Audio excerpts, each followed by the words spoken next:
You want the truth, the whole truth, and nothing but the truth? You can't handle the truth!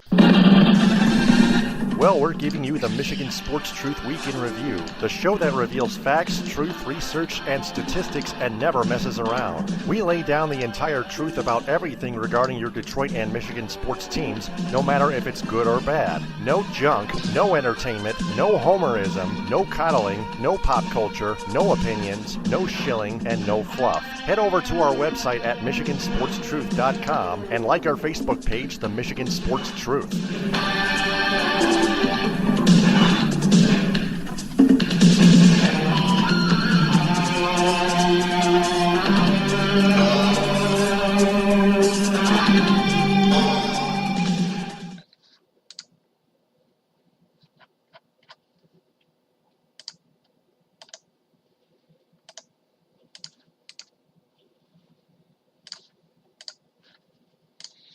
The hosts of the Michigan Sports Truth podcast do not take any suggestions or criticism from any member of its audience on how it should be run. It is up to the host to decide what they want to cover. They also do not intend to be any amount of popular in any way, shape, form, or fashion. Additionally, the views of the audience, right or wrong, do not reflect the actual truth revealed on this program. And welcome to episode 299 of the Michigan Sports Truth Week in Review on Spreaker, SoundCloud, and iHeartRadio. Got plenty to recap. College basketball, the U of M MSU game, the MAC, the Pistons, and the Red Wings. Also got to talk about Jeff Moss's article on Stan Van Gundy, Adam Schefter's report on Matt Patricia likely to become the Lions' new head coach, and Tigers making some arbitration avoiding roster moves and claiming a right-handed pitcher from the Pittsburgh Pirates. We'll tell you who it is, followed by the 5 questions and what's your grade segments to end the program. But first off, it's time for us to recap the Michigan and Michigan State game first. Valentine for the win! For 3, yes sir! Michigan State, number 4 in the nation, was playing a Michigan Wolverine team who came in with more firepower off their loss against Purdue. And no, they didn't get robbed, by the way. There were 2 correct calls. The out of bounds call and then the Mo Wagner foul, first of all. That's what Mo Wagner grabbed Isaac Haas from behind, and Haas hit the game-winning free throw. He hit 1 of 2, and that's all he needed to hit. Chris Matthews had the ball last out of bounds, even though Matthias got a hand on it. It looked to me like Chris Matthews still held on to it just the smallest fraction of all fractions of a second to before he lost it out of bounds. That's why they reversed it to Purdue ball, and 2 plays later, with a foul to give in between, Wagner made an ugly foul, putting Purdue in the bonus, and Haas hit that game-winning free throw, and the Boilermakers just barely held on to win. Matthews almost sunk what would have been a game-winning 3 from midcourt, but Purdue, number 5 at that point, survived an upset. They were given that game by the Wolverines, not the referees. And then the Wolverines were coming into East Lansing mad at the Michigan State Spartans, who earlier played an awful game against the Rutgers Scarlet Knights, still won 76-72. But the Wolverines just were mad, and they gave the Spartans like a 1-2 punch right in the last few minutes, and the Maize and Blue won by 10, 82-72. Spartans turned the ball over 18 times, 23.1% shooting from 3. Tum Naird, 4 personal fouls in roughly 9 minutes. He can still barely score. Man. Well, I didn't get to watch the game against Purdue live. I had to watch it on replay. And,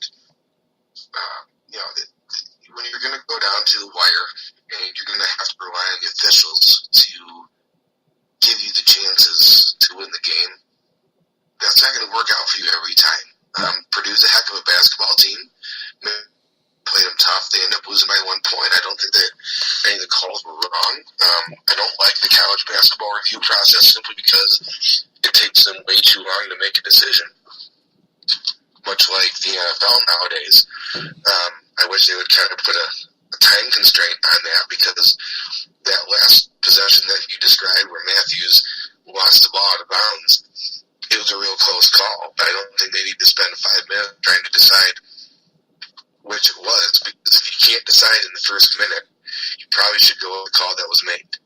And that said, Michigan then was put in a position to play defense, and they commit what was an obvious foul on Mo Wagner. And they put the guy in the line, and he missed one, and they end up losing the game by 1. So it is kind of what it is. They played a good game against a ranked opponent and didn't come out with a win. So when you look at Michigan, they were expected to do a whole heck of a lot this year. Coach Beeline probably was going to coach him up, maybe get him into the tournament, and that was about it. And then as they came into Saturday's game against Michigan State, having lost to Purdue, a lot of people had seen Michigan State winning this game early in the season, but the last 2 performances by Michigan State have been absolutely brutal, losing to Ohio State by a lot at the Schottenstein Center, and then coming back home to fight with Rutgers in overtime before they were finally able to win that game. The Michigan State Spartans certainly were limping into this contest, whereas Michigan, even though they had lost against Purdue, were feeling pretty good about themselves, and you could tell both teams kind of lived up to that billing. The first half, Michigan State was really lucky to be ahead, quite honestly, just because of the fact that Michigan was beating them in all the categories that Michigan State usually dominates. And in the second half, they just could not keep up with Michigan State, and Michigan ended up pulling ahead and keeping distance from the Michigan State Spartans, ended up winning that game. So hats off to Coach Beeline and the Michigan Wolverines. They played a great game, and they out-Michigan Stated the Spartans at home. And that's kind of an embarrassing thing if you're a Spartan fan or a Spartan player, because that's not a place where you can go usually. When I'm talking about that place, I mean the Breslin Center, and take the crowd out like Michigan did. There's a lot of fans that were talking about how the zone was pretty much quiet for the last 5 minutes of the game, how people were leaving early, all these things. You got to take a lot of it with a grain of salt, because it is social media, but I really think that Michigan State right now is in a funk. And since they gained that number 1 ranking, they've gone downhill pretty quickly. I'm not sure that they were the number 1 team to begin with, but they were voted that by they voted number 1 simply due to their record, and they've lost 3 straight. So, they lost 2 out of 3. Oh, I'm sorry. Yeah, you're right. 2 out of 3, and struggled to win that big game in the middle. And it probably feels like a loss. I mean, that's why I thought that, because when you beat Rutgers by 4 in overtime at home, you're really not thinking that's a big win for you. So that said, they're in a funk right now, and every college basketball team goes through this at some point. Some are better than others, and they're able to move through it and still get the wins. Michigan State is not right now, and like I said, they're getting out Michigan Stated. They're getting beaten at their own game. The hustle plays, the defense, the rebounding, they're getting beaten on those statistics and in those facets of the game. And it was quite surprising to me that Michigan State didn't pull it together in the second half and come out with that victory. But, Michigan played a great game, and they ended up winning the game on Saturday, and they've got a ton of momentum going into the rest of their Big Ten schedule. We'll see how that plays out. I don't think Michigan State is at all out of the race, but I think the reports of the Big Ten's demise were a little bit exaggerated, because you look at now, you got Ohio State, who at home at least is a very formidable opponent. You've got Michigan, you've got Purdue, and you've got Wisconsin always lurking. So you have 3 or 4 really good teams in the Big Ten that just hadn't shown it yet. And I think that now with Michigan State losing those 2 out of 3, and now kind of up against it because now they're going to have to go and beat those teams that they lost to. They won't get another chance to play Michigan this season in the regular season because of the scheduling, but they will have Ohio State.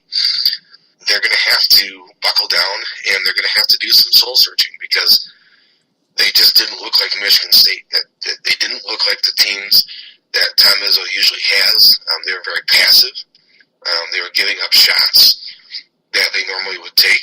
I really just don't think they have a true leader, and sometimes it happens with success. You have guys that leave the NBA early, guys that you think that might be there 3 or 4 years and turn into a leader, and that's kind of how college basketball goes because Michigan State, for all the talent that they've had guys that have stayed for 3 or 4 years and become leaders, and right now they just don't have that guy that's the leader that will put the team on their back and drag them to victory, and they're going to need to identify that player, whether it be Miles Bridges or somebody else, and kind of anoint them the leader and kind of ride them into every game from here on out, and hopefully they can pick up the pace and start beating some of the teams that really that they've struggled to beat or have lost to.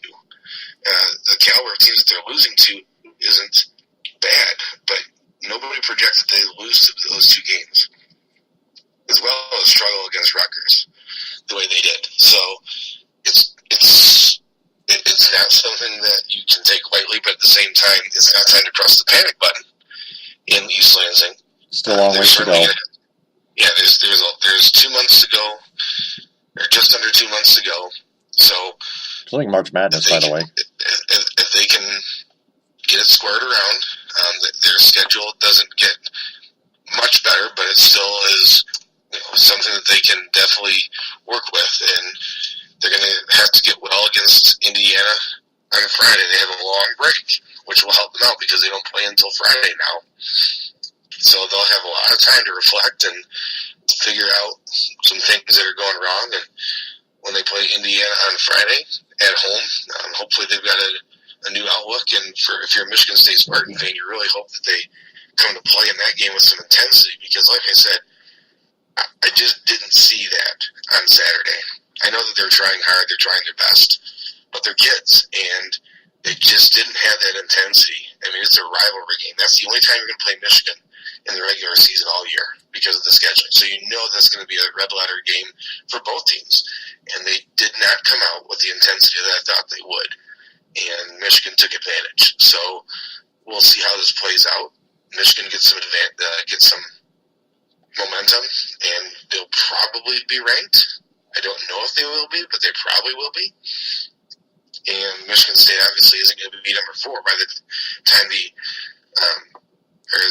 isn't going to be where they're at now by the time the rankings roll around. And I believe those will come out tomorrow. We'll see where they land, and then we'll see what happens with that. But boy, it was just kind of surprising to see how they played that game, especially against a team that, number 1, is their rival, and number 2 is the only time they're going to play them all year. So they really had a chance to put their stamp on it, and then instead they came out a little bit flat. And again, full marks to Michigan. They played a great game, and they came out with a victory. Wolverines, they came out with a victory. Wolverines have a busy schedule. They play on Martin Luther King Jr. Day. Not much rest for the weary. 6:30 at home against the Maryland Terrapins on FS1. Then they go to Nebraska and play the Cornhuskers Thursday at 9 on BTN. And they're home against Rutgers, the Scarlet Knights, Sunday at noon on BTN. The Wolverines have 3 games in this upcoming week. The Spartans only have 1. They're off till Friday at 7 on FS1 against the Indiana Hoosiers. The Indiana Hoosiers smashed the Northwestern Wildcats as far as I'm concerned. The last time I saw they were up by over 20 points at Assembly Hall in Bloomington.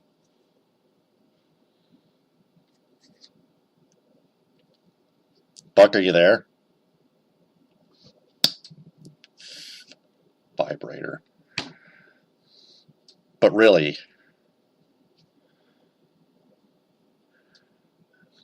I mean... yeah, we're back. My bad. Hit the wrong mute button. In Michigan, like you said, no rest for the weary. They got 3 games coming up. Maryland will be a good test for them. Maryland, even though they're struggling a little bit, still is a team to be reckoned with. Then they go on the road to Nebraska, which Nebraska is down this year again, but Nebraska is not a great place to play. It's a tough road trip, especially in the middle of January. And then they come home to play Rutgers, who has proven, even though their win-loss record doesn't look it, obviously with their performances against Michigan State and some of the other teams, Michigan's going to have to be careful with that one as well. So 3 games in a week, and like you said, no rest for the weary. They get today off, and then they play tomorrow. So they'll get to play 2 of those games at home, which will help them. But as you said, 3 games in a week for any college basketball team is always a tall task, and we'll really get to see how they play and how they fare out, because if they can win all 3 of these games, they'll be in great position when they play Purdue again on the 25th of January for another matchup with the Boilermakers, trying to exact some revenge against them at Mackey Arena. That'll be a big game for them, and if they can really come out on top on that one, they could set themselves up for a nice run in the Big Ten. But yeah, 3 games in a week is going to be tough, so they're going to have to stretch the rotation a little bit. I think Coach Beeline's got some confidence in some of the younger players. He's got the rotation expanded a little bit, and they're going to need to do that because they're going to have a lot of basketball to be played this week, and they're going to need some guys to play some bigger minutes and able to stretch that lineup out and make some guys not play big minutes, not playing 35, 40 minutes, and really try to stretch that bench out a little bit.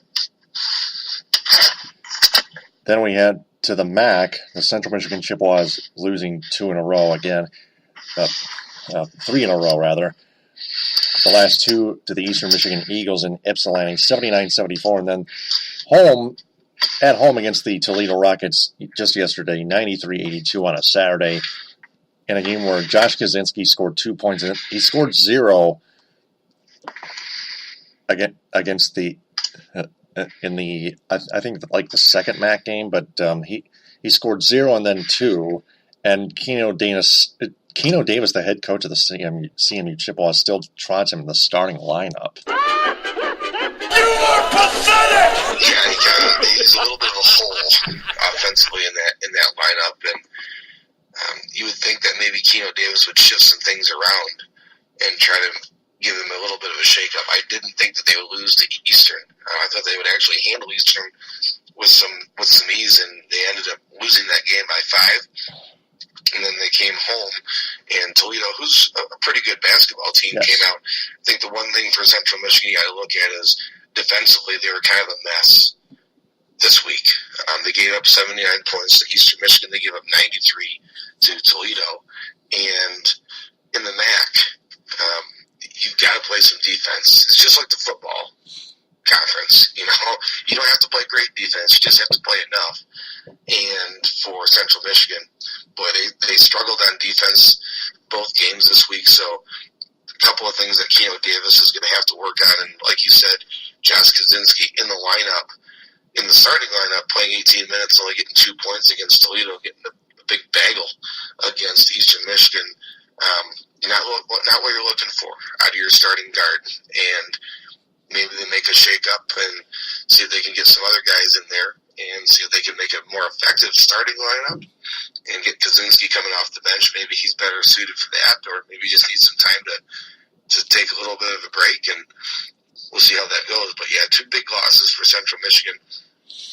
And, again, still a little bit early in the conference season, but you don't want to get swept in a week, because any conference you go into, if you have 2 losses in conference play, really kind of damages your chances to make any headways towards a title or at least a good seed in the MAC tournament. Yeah, Chippewas really need to get their act together, especially on defense. You got to tighten it up, and also Geno Davis has to switch things up a bit in the starting lineup. He hasn't even benched Josh Kaczynski one bit, for example. That's the main point of his part. Well, the last 3 games they've given up 85, 79, and 93. Mm-hmm. And in college basketball, with a 40-minute game, If you're giving up right around 83, 84 points, that's tough because your offense has to pick that up. And they don't have Marcus Keene anymore. They don't have a guy that can go for 40 points at any given night. So they have to play a little bit better defense. And so far in this 3-game losing streak that they've had, unfortunately for them, they just haven't been able to play that defense, and it's hurt them. Yep. Western Michigan Broncos got smashed by those very good Toledo Rockets, 84-61. Then they come back at home in Kalamazoo and crush the Ball State Cardinals 73-58. Broncos 3-1 in the MAC. Chippewas 1-3 in the MAC. Broncos are at Kent State Tuesday at 7 against the Golden Flashes, then home against the Buffalo Bulls Friday at 7 on ESPNU. That'll be televised, not just online, but on regular cable or satellite TV. We'll get to see the Broncos in action. Yeah, you look at Western. They're 3-1 right now. Their schedule's been a little bit easier than Central's has, but they'll be playing Kent State, who has proven to be a little bit of a surprise in the MAC. And that'll be a test for Western Michigan and Coach Steve Hawkins. And they'll come home, like you mentioned, on Friday to play Buffalo. And when you get into conference play, every game is big, regardless of who you're playing. And right now, off to a good start, 3-1, and we'll see if they can keep it going against Kent State and Buffalo. And if they can get through this week, maybe looking at 5-1 in the conference early on, that's a great start for the Broncos. Then the Eastern Michigan Eagles, speaking of the Eagles, after their win over CMU, they lost to Northern Illinois, the Huskies, in DeKalb, 72-66. They're not very good in the MAC either, but neither is CMU. The Eastern Michigan Eagles home against Akron, the Zips, Tuesday at 7, then home against the Ohio Bobcats Saturday at 2. Yeah, Eastern, when you watched them play in the non-conference portion, they didn't play a lot of teams. They split the series against Oakland, but overall, there weren't a whole lot of expectations for them. And winning the only game in the MAC so far against Central, you thought Central was going to win that game, and then they come back and lose to Northern Illinois yesterday. They have 2 games at home, which is going to help them out. One thing for their conference schedule, it starts out pretty good. At home, they got 2 home games this week, so if they can do anything, it's use that home court, and hopefully they can bring home a win or 2 and improve their standings. And so that's college basketball in the mitten. Now we transition to pro basketball in the NBA, the Detroit Pistons. Left sideline 3, and he answers. They had another rough time with the Pelicans in New Orleans, losing 112-109. Just very poor defense by the Pistons. Then they go to Brooklyn and absolutely smash the Nets at Barclays Center like they were supposed to. 114-80. Andre Drummond, 22 points, 20 rebounds. The other starters stepped up. Stanley Johnson returned, and then Stanley Johnson out with a sore hip when they headed into Chicago on Saturday. They lost 107-105. Lauri Markkanen was uncovered, for example, 19 points. Just another bad defensive effort by the Pistons, this time against a bad team in the Chicago Bulls. Now 16-27 is their record, I think. The Pistons should not have lost to that team in any way, shape, or form. No, and that's a game that you have to win. They started out defensively kind of poor. They gave up 60 points in the first half, but they also scored 61. So offensively, they're doing okay. But as you mentioned, the defense just wasn't there. And right now, with Reggie Jackson out of the lineup, it's still been kind of a mishmash of a front court starting lineup. Ish Smith started against the Bulls, played 27 minutes, got 12 points. Avery Bradley had 26 points in his 38 minutes. Andre Drummond with another solid double-double in his 34 minutes. I really was kind of surprised. Reggie Bullock and Tobias Harris both had subpar performances. They only scored 7 points apiece. And right now the Pistons are just kind of flailing about, kind of just treading water. And after some big wins and some bad losses, this team is still kind of who we thought they would be, right around 500. I just think the way that they've gone about it has been a little bit disappointing. Obviously, missing your starting point guard is going to hurt, but you thought the Pistons could do enough to at least beat some of the bad teams on their schedule, like the Bulls. And right now, if you can't beat the Bulls, even though they're playing a little bit better basketball than they were at the beginning of the year, that's a team that you should beat. And especially when you're playing them with some rest, it was tough. I mean, the Pelicans, we knew it was going to be a tough game for them, but we thought they'd come home after that and play the Bulls a lot better than they did. They didn't, and it was the 2 games on the week, and now they'll embark on the rest of their schedule for this next week. They've got the Hornets tomorrow in a matinee day game for Martin Luther King Day. 12:30. And then they'll travel to Toronto to play the Raptors, who obviously are one of the better teams in the Eastern Conference. Mm-hmm. And then they have the Brooklyn Nets coming into town. Yep. The Nets Sunday, they're home against the Wizards on Friday at 8.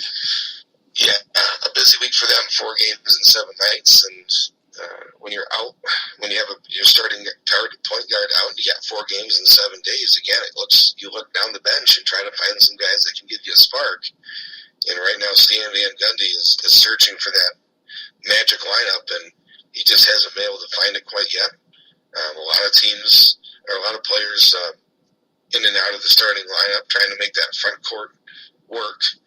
And we'll see if he does some more experimentation here against the Hornets tomorrow. Mm-hmm. Pistons signed Kay Felder to a 2-way NBA contract. He was the Cleveland Cavaliers' second-round draft pick in 2016 and is in his second NBA season, which is a very small sample size. We go to Jeff Moss's article on Stan Van Gundy. Moss, still like Stan Van Gundy, Stan Van Gundy's views against Donald Trump, and Stan Van Gundy was defending African Americans, but as a head coach, as Moss pointed out, the team has a record of 135 and 151. Also, as the team president, that's a win percentage of roughly 46%, not 47. It's 45.9 and change percent. Not only have they not won a playoff series, they haven't won a solitary postseason game like the Detroit Lions since 1991. One playoff win in 61 years now.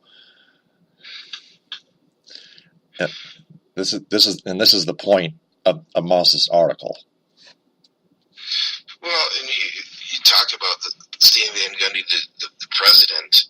He had, and it alludes to this in the article, but he hasn't given himself a lot of help. And he and Jeff Bauer, the GM for the Pistons, when you look at who they've drafted, who they're playing right now, they just haven't been able to restock through the draft the way that they should be, especially with some of the picks that they've had. And you talk about missing out on guys like Donovan Mitchell to pick Luke Kennard. Donovan Mitchell right now, and they're running for Rookie of the Year. Luke Kennard sometimes cannot get off the bench, and sometimes he can't. They're just not a deep team. And they went out and got Langston Galloway. They DNP'd him 3 games in a row. And they had to have him, and now they're not playing him. And those are the kind of things that make you wonder, talking about the rotation and boys. He has a lot of guys on his bench that you would think that they would use, Boban Marjanovic, Langston Galloway, guys that you would think, hey, they had to have him. They gave him the money, and now they're not playing him. And I understand that there's times where guys got to sit on the bench and minutes are going to get increased or reduced. That's part of the game. But it's just been, since Reggie Jackson has been injured, it's augmented the fact that the lineup is not very deep, and they've had some trouble winning some games. And when they started out this season, as well as they did, people thought they may have turned the corner. Then they had that horrendous 7-game losing streak in December and kind of fell back to earth. And just like you said, they're kind of in the middle, 46% winning percentage in his 4 years. And they haven't really made any tangible progress They haven't won any playoff games. And if they don't make the playoffs this year or make the playoffs and get blown out of the water, you have to think about, is Stan Van Gundy the right guy to continue to coach the team? He's done a pretty good job of ridding the Pistons of the garbage, the excess baggage, so to speak, and they've put together a decent roster, but with the loss of Reggie Jackson, you can tell that the depth isn't there. And the guys they got to help with that front court depth, they don't play them. So it's kind of it's a little bit of a baffling situation. But the one thing that you have to talk about with Stan Van Gundy is the fact that he's the one that's setting the lineup, because he's the one that's putting the players on the bench. He's the one that's getting the team constructed. So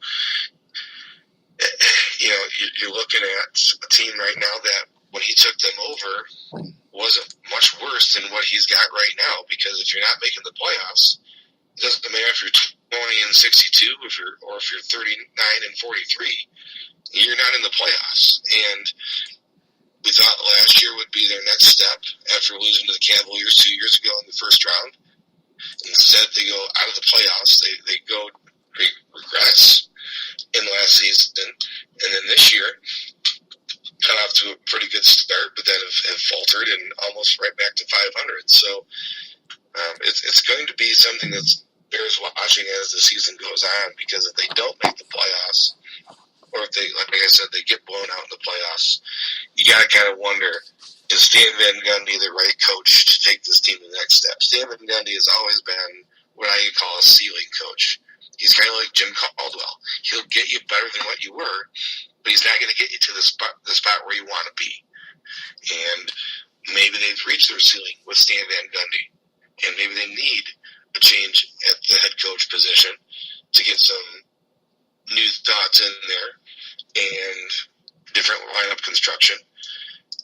Again, he's missing his starting point guard, so that's something you have to put in there. But they've just struggled, and I think that it's a legitimate concern that they haven't been able to progress past being a 500 team in the 4 years that Stan Van Gundy has been the head coach. Because usually you give him a pass on the first couple of years because he's trying to get rid of the guys he doesn't want. He's trying to pick guys up in the draft that are his guys. But you're 4 years in, this is the lineup that he's got. And he's stood with guys like Andre Drummond and Reggie Jackson instead of dealing them or letting them walk, depending on the situation. And now, without Reggie Jackson, you can tell that the depth isn't there. And that really only falls to one guy, and that's Stan Van Gundy, the team president. Mm-hmm. And speaking of the Lions... Touchdown, Detroit Lions! We've heard that today, Matt Patricia earlier was likely to become the next Lions head coach amid the Giants rumors, according to Adam Schefter. According to Art Stapleton on Twitter at art_Stapleton, the Giants were too extremely hesitant to declare him their favorite, so the Lions are likely to get him. And now I'm informed from MMQB, from Bleacher Report, the Lions have informed other head coach candidates like the Giants and the other teams that they have been eliminated, clearing the way for Matt Patricia to get hired by the Lions. In other words, they're closer to the Patricia deal. Yeah, this is a little bit of an odd situation because everybody thought that Matt Patricia was going to be obviously the odds-on favorite. His relationship with Bob Quinn from their days in New England, people thought it was a pretty ideal move. And obviously the Patriots still in play in the NFL playoffs. So Matt Patricia's still got a job to do for them. I think that a lot of people are trying to read into this situation a little bit more than that needs to be done, simply because if you look at who they've interviewed, they being the Lions, they've interviewed coaches that have other job opportunities, and they haven't had any second interviews. They haven't had any advancement on anybody and they've told other teams now that they're free to, or other interviewees that they're free to go look for other jobs, or they're free to take any offers. What it tells me is that they have their person that they want, or at least that they've made up their mind that they're going to go all in on a Matt Patricia or maybe even a Mike Vrabel, and they just don't really want to show their cards. And it's kind of funny to see this situation unfold, because you have Bob Quinn, who's trying to make really his first head coaching hire since he's been hired as the GM. And the New England way is to not tell anybody what you're doing until it actually happens. And I think that folks that have followed the Lions for as long as they've been fans, that's pretty counter to what they're usually used to. And I don't know if Matt Patricia is going to be the head coach. With all the things that are coming out, it's kind of hard to sift through the garbage as far as who wants him and who doesn't. Obviously, he's a hot head coaching candidate for any team that has an opening. But at the same time, he's still employed by the Patriots. He still has a job to do.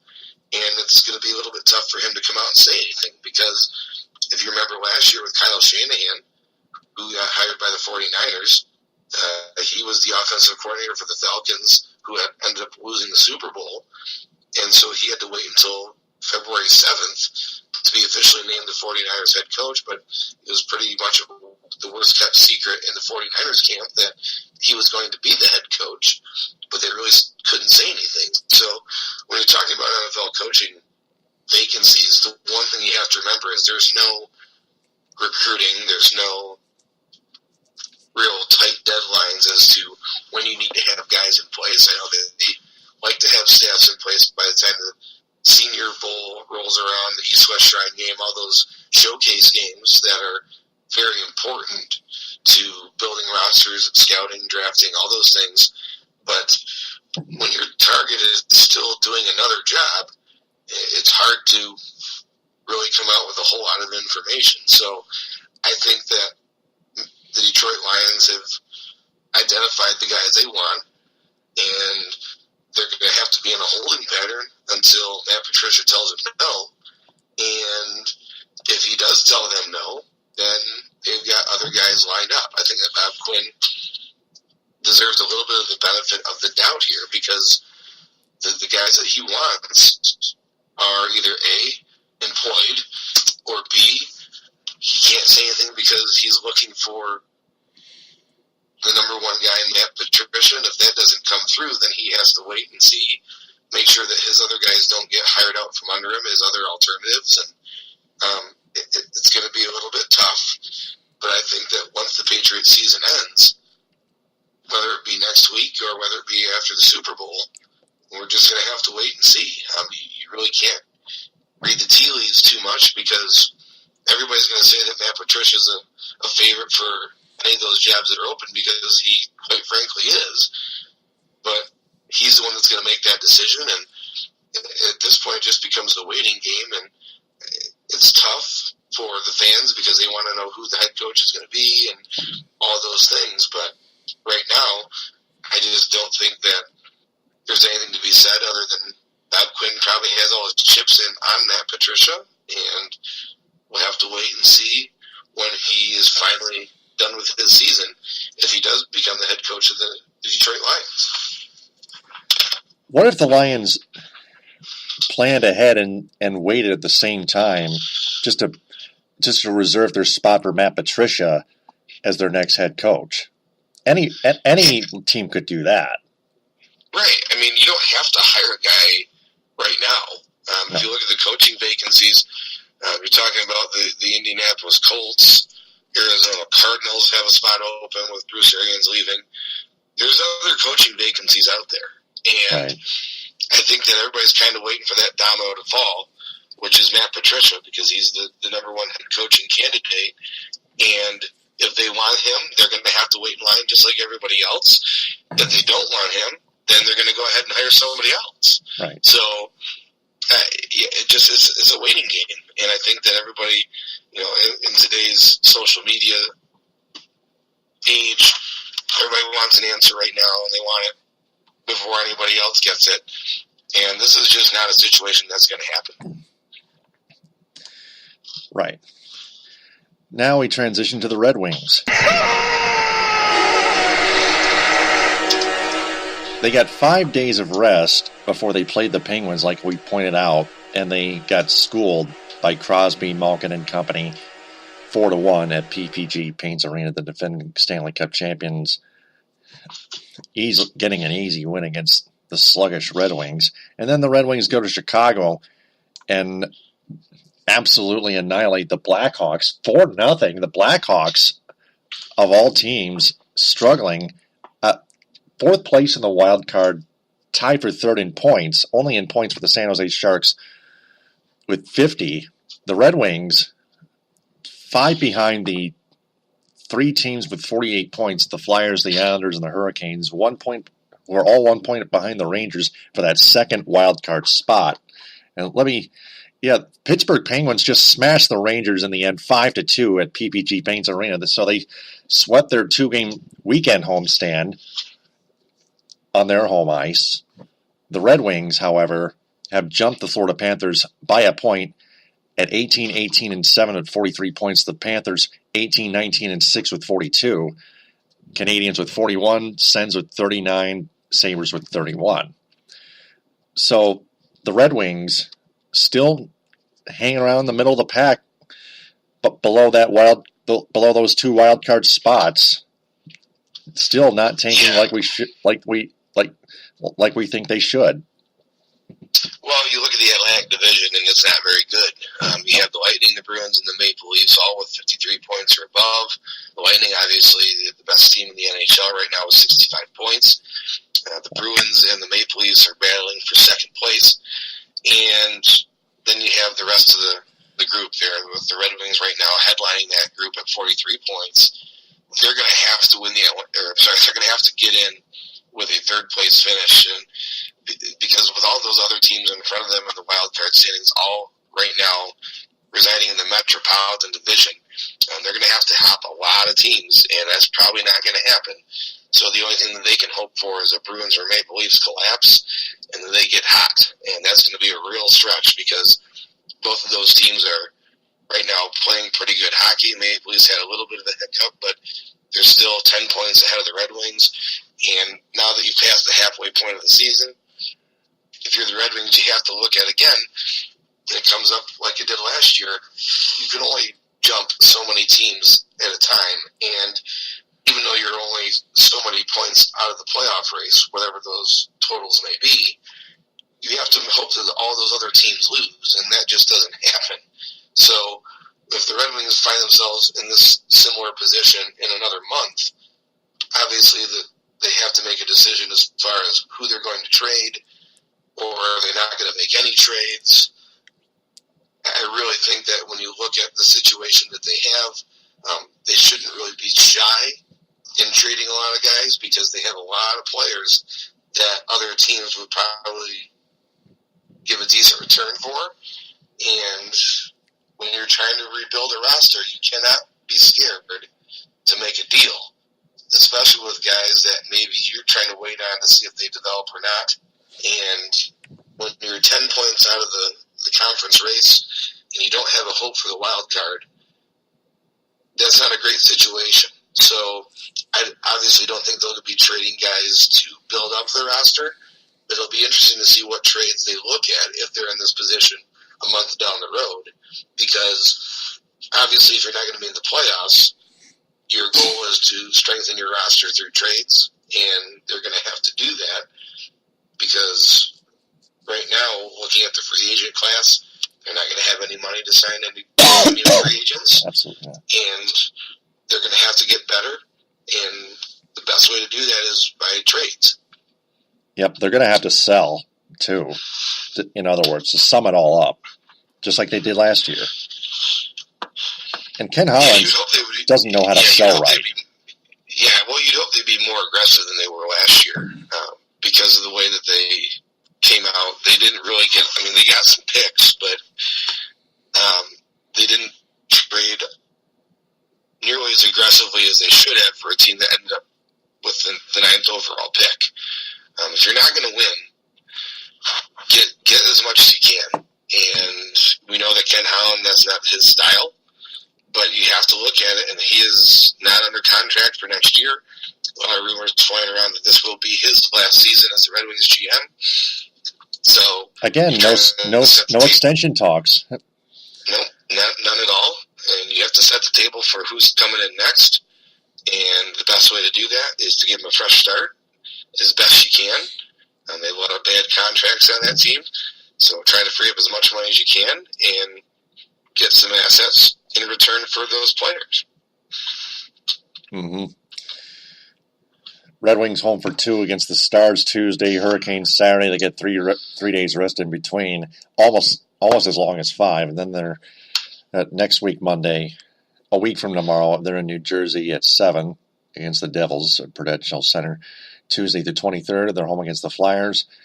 They're home against the Blackhawks Thursday the 25th at 7:30, and then the break, probably the All-Star break in Tampa Bay. They're home against the San Jose Sharks Wednesday on the last day of January, the 31st at 8 on NBCSN. It's Wednesday night rivalry. So that leaves us with one team left to cover. That one is long gone. The Tigers, yeah, of course, they've signed James McCann, Shane Greene, Alex Wilson, and Nick Castellanos, $6 million, for example, to one-year deals to avoid arbitration. Castellanos, yeah, his bat is solid, but his glove, 19 errors last week. Prepare for another 20-some-odd error this upcoming 2018 season, for God's sake. And then they claim right-handed pitcher Johnny Barbato off waivers from the Pittsburgh Pirates. Barbato 0-1 with a 4.08 ERA. Probably a relief pitcher, which is not going to do the Tigers much. Well,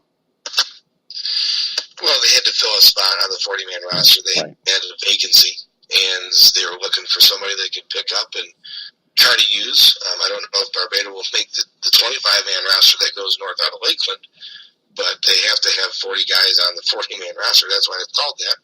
So they go ahead and pick them up off the waivers, and as you mentioned, a lot of deals signed to avoid arbitration. The only guy that they haven't signed yet is Jose Iglesias, and they haven't been able to come to terms with him. So it looks like he will go to arbitration. I don't think that's necessarily a bad thing for the Tigers because for all the pomp and circumstances that surrounded Jose Iglesias when they made the trade for him, injuries have slowed him, and with his bat not doing what they thought it would when he came to Detroit, obviously he's going to be solid. It's just going to be a matter of the numbers. But with all the other guys that they signed to avoid arbitration to one-year deals, obviously they're not looking to put guys in long-term contracts, and that's why they sign those one-year bridge deals to get them to the next step. And Jose Iglesias hasn't been able to do that, but we'll see what it comes out to be. I would expect the Tigers to probably come out ahead in that one because even though Jose Iglesias has a ton of potential, he just hasn't been able to show it, and we'll see what they have to sign him for. Yep. That leads us to our 5-question segment. It's time for 5 questions on the Michigan Sports Truth.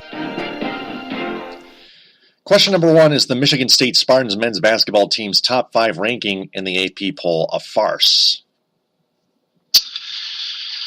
I don't know if it's a farce, but I can tell you with the way that they perform, they won't be in the top 5 come tomorrow, having lost 2 of the last 3 games. There's your answer. So where they fall is going to be an interesting situation. I don't know if Purdue is going to be having enough to leapfrog them. It'll be interesting because Purdue, who had beaten Michigan at home, and then that same Michigan team comes into your house and beats you. Will be interesting to see how that shakes out. But when they grabbed that number 1 ranking and started to play poorly, I just don't know if they're a top 5 team right now. They were at the time, but now they're not. But that's how college basketball goes. They have short sample sizes when they do the rankings, and with the way that Michigan State played, I wouldn't be surprised if they fell out of the top 10. But we'll see how far they fall. They didn't impress any of the voters this week, I can tell you. But you also have to look at where other teams fared and take that into consideration. So a farce, I don't know if I'd go that far, but it definitely was something that they proved otherwise this week with their performance. Yeah, the way they played against the Ohio State Buckeyes, the Rutgers Scarlet Knights, and the Michigan Wolverines, far from a top 5 ranking. You got to play a lot better than that to prove that you're at least in the top 5. I would say that it's close to a farce, just to be fair. Yeah, it's close, but again, when you have a rough stretch of 3 games, I mean, they had blown out Maryland to start the Big Ten season. Yeah.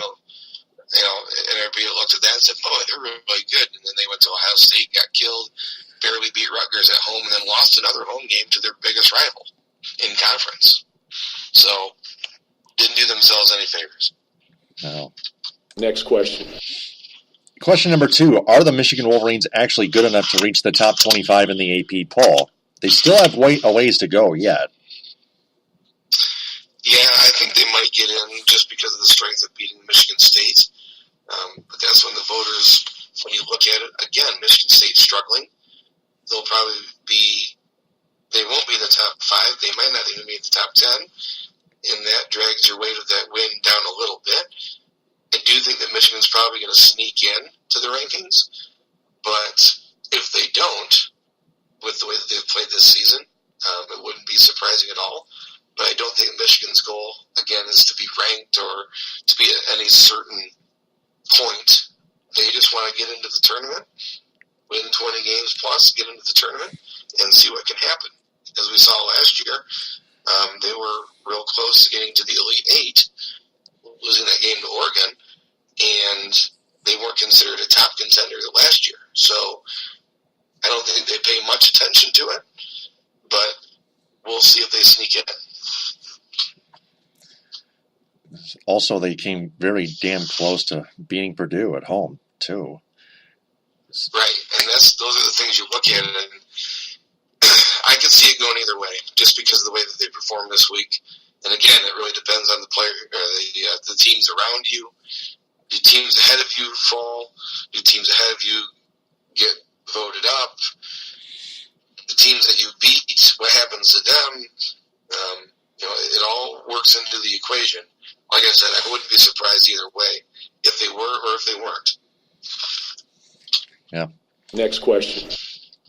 Question number 3. Here's a good one. Should the Central Michigan Chippewas cut Josh Kozinski? This is a little harsh, but yeah.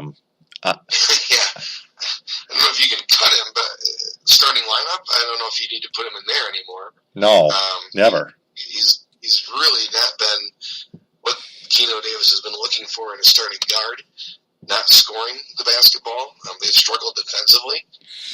I definitely think that a starting lineup change is warranted. But again, you look at the team and who can you put there? Do they have somebody that they're confident can play 25 plus minutes and give them more than what Kozinski is giving them? Next question. Question 4. Will the Pistons ever win a playoff game with Stan Van Gundy? As far as I'm concerned, I would say no. Well, it's tough. I mean, right now they're in a playoff position, but at the same time, who are they going to be playing? If you're at the 7 or 8 seed, you're going to be playing either Cleveland or Boston, most likely. Those teams are rather good. Pistons have beaten both of those squads this year, but the playoffs is a completely different matter. But it's tough right now, especially with Reggie Jackson out. Are they even going to make the playoffs? If they don't make it, obviously they can't win any playoff games. I don't know the answer to this question, honestly, but I think I would agree with you. I don't think they're going to, because right now, the way that they're playing, they just don't have an identity. They don't have something that they can hang their hat on, whether it be defense, offense, or any aspect of those two sides of the ball. I just don't see them getting into the playoffs and beating anybody the way that they're playing right now. Yep. Stan Van Gundy, it appears to me, like Jim Leland with the Tigers in the past, is a mentor to the Pistons. Well, he's taking them from what they were, which was not very good at all, to a team that is contending for a playoff spot. You would hope that he would do more, but at the same time, obviously he's improved them from what he got, and I kind of compare him to Jim Caldwell, like I said before. He made you better than you were, but he's only going to take you so far. And I think that Stan Van Gundy right now, if they don't win a playoff game this year, you have to look at that and say, is this the best we're going to be under him? Because if it is, then you may have to look for somebody else to take the reins and leave Stan Van Gundy just to being the team president. Exactly. Next question. Finally, question 5. Are the Tigers staying the course pretty much with the rest of their roster while rebuilding? Besides Jose Iglesias, I heard the trade rumors about him too. But McCann, Greene, Wilson, and Castellanos, $6 million for Nick. Yeah, I think they're just, like you said, staying the course. I don't think they're really interested in signing multi-year deals, especially with guys that they may not want to have down the road.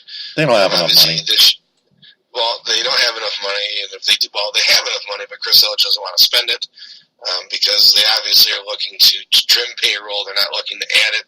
So all the deals that they signed were pretty much indications that they like you on the team, but they don't know what the roster is going to look like going forward after this year. So they obviously don't want to commit themselves to any long-term deals. So they sign all these one-year bridge deals to keep guys that are already on the 40-man roster there instead of punting around and giving out minor league deals with major league camp invites.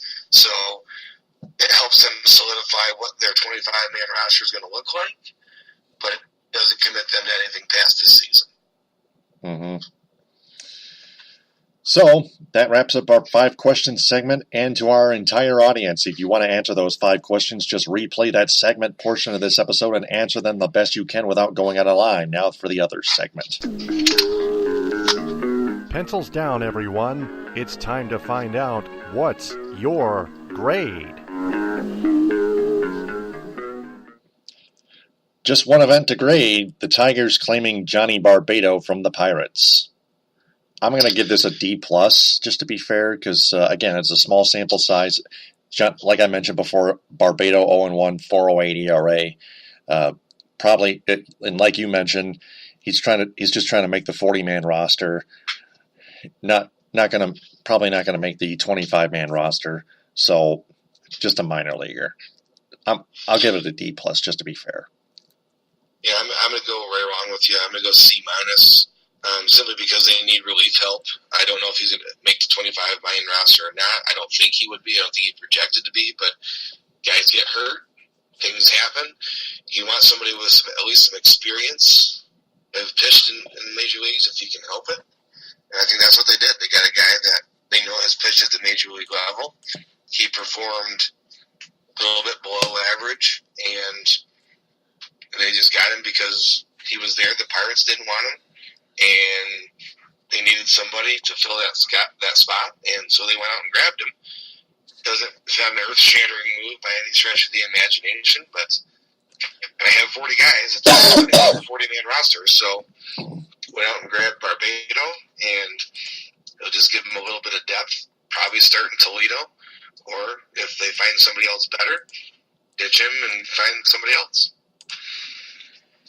And that's our What's Your Grade segment. So for our audience, if they have a grade for this event, post it in the comment bank in this episode, and please don't go out of line. So that's episode 299.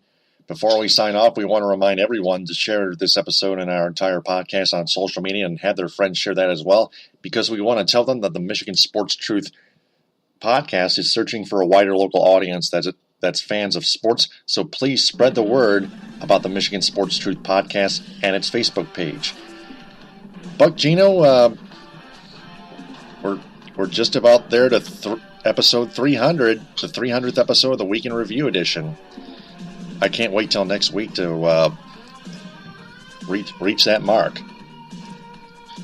Should be interesting. We'll see what happens with the Lions coaching search. I'm sure they'll have plenty to talk about, even though nothing will probably happen. and obviously a lot of basketball to talk about. And before we know it, baseball is going to be here 1 month until pitchers and catchers report. Oh, yeah, true. So, I'm Taylor Phillips. Follow me on Twitter at DT2Phillips and Buck Geno at BuckGeno III, and like and share the Michigan Sports Truth Facebook page. We'll talk to you next weekend on the 300th episode. Thanks very much for listening, downloading, and sharing. TTFN, ta-ta for now. And mission complete.